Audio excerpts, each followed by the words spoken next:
Evo, jučer smo imali tako jedno venčanje ovdje, ovako malo masivni, više njih bilo po 150 gostiju, pa se nadamo i sutra treba da imamo jedno i tako da smo vrlo ponosni na svoju firmu.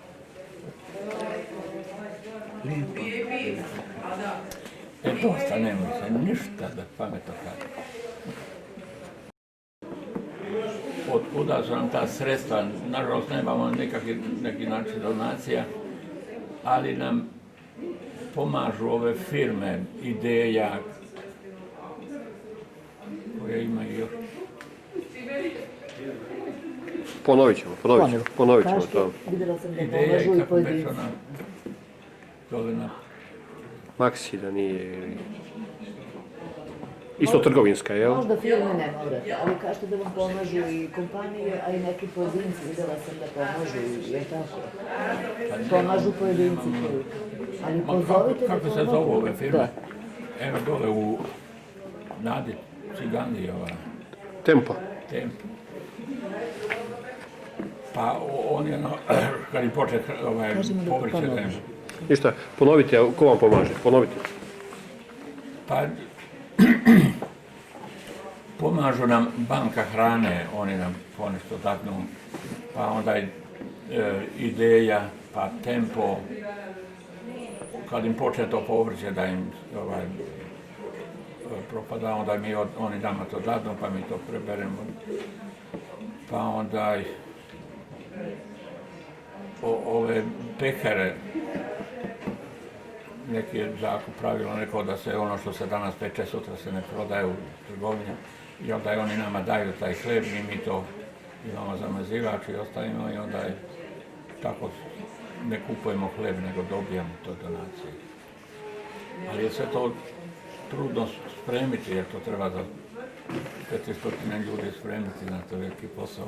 Pa počnemo od petka da mesimo.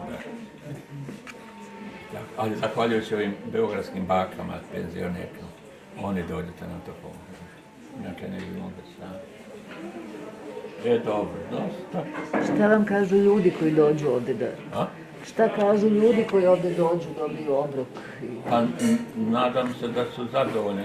Sad ima vernici koji dolaze, a dođu i ovi koji su, eto, nažalost, vi imate u Beogradu gladnog naroda koji dođu.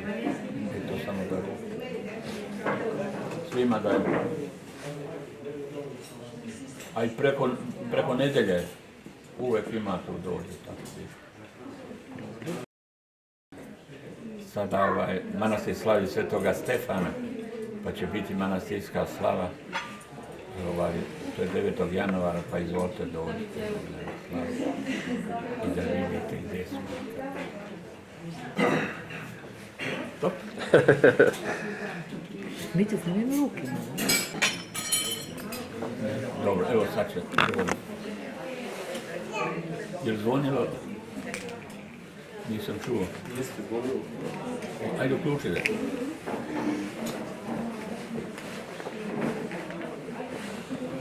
Za Blaga koji je njom raspolagao kao patrijarh i crkve Aleksandrijskoj, on je da samrti imao samo trećinu jednog dinara, to je naredio da se ne se domaći. Pa mogu bi još Marko pa da počne da sipe. Večanski reši u Manastiru, pa to kratko u Starigradu, potom je on razozdao siromašnjima.